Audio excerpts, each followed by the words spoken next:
যুগ জামানা পাল্টে দিতে চাই না অনেকজন, এক মানুষই আনতে পারে জাতির জাগরণ। এক মানুষই বিপদকালে বাঁচায় কাফেলায়, ক্ষুদ্র ডিঙি বাঁচায় জাহাজ অসীম দরিয়ায়।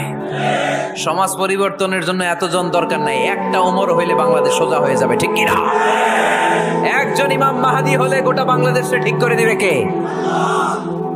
ওই ওমরের মতো যেন আমরা হতে পারি, আমরা যেন পরিবর্তনের নায়ক হতে পারি। আল্লাহ তুমি তৌফিক দাও। আর জোরে আমিন।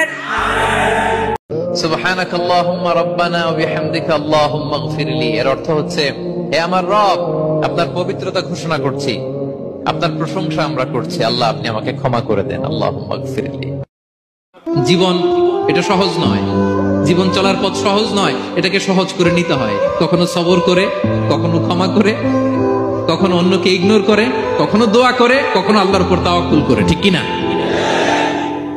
ক্ষমা করে দিতে আল্লাহর বড্ড ভালো লাগে।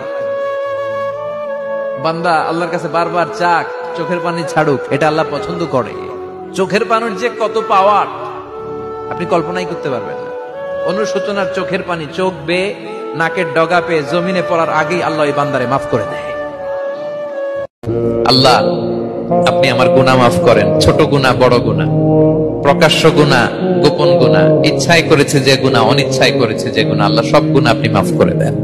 অহংকার করে হেঁটো না, মানুষের অহংকার সাজে না, অহংকার সাজে একজনের, তিনি কে? অহংকার কার চাদর? আল্লাহ বলে, এই চাদর ধরে যদি কেউ টান দেয়, ওরে আমি জাহান্নামে নিক্ষেপ করি, ফালা উবালি, আই ডোন্ট কেয়ার, ওরে আমি জাহান্নামে ফেলবো। অহংকার করার কি আছে আমাদের? কিছুই নাই।